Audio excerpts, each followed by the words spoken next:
The highway would be a much safer place if we could all communicate effectively with one another. Then there'd be fewer surprises and less people running into one another. Sometimes other drivers communicate with their turn signals. Other times they use their headlights. And sometimes they don't communicate at all.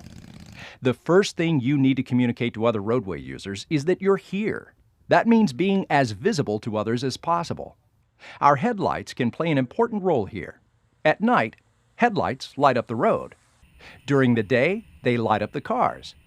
Vehicles with their headlights on are much more visible than cars without their headlights on.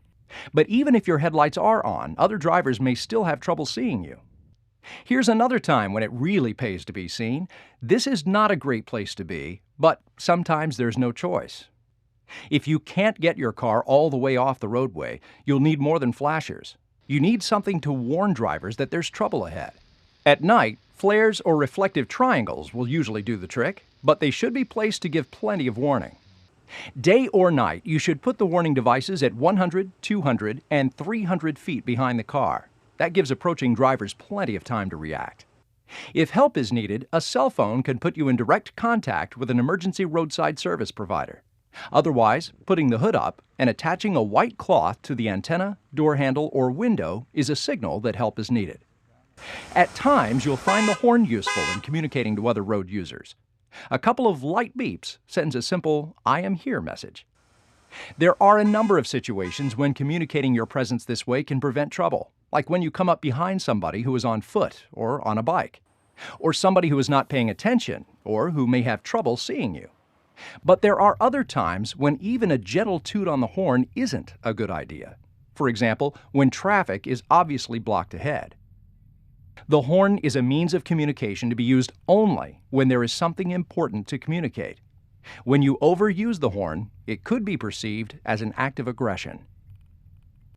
Even if you communicate your presence clearly and consistently, that's still only half of the communicating that you need to do. You also need to communicate your intentions, such as when you plan to make a turn ahead, and other drivers should do the same, but they don't always do that. Signaling is one of the most common forms of communication on the road. Almost everyone knows about turn signal indicators, but not all drivers use them properly. In fact, the law requires you to signal anytime you change your position. This brings us to the first principle of signaling: signal every time you intend to change position. This means anytime you plan to change lanes, turn at an intersection, enter a highway, or leave a highway. Signal every time, whether you see another car near you or not. The second principle of signaling is give your signal as early as you can without causing confusion. Some drivers don't signal until they actually start to turn, change lanes, or pull onto the highway. This kind of driving behavior can cause collisions. The purpose of a signal is to give other drivers advance notice of what you plan to do, so they have enough time to react. Be sure to signal every time and signal early.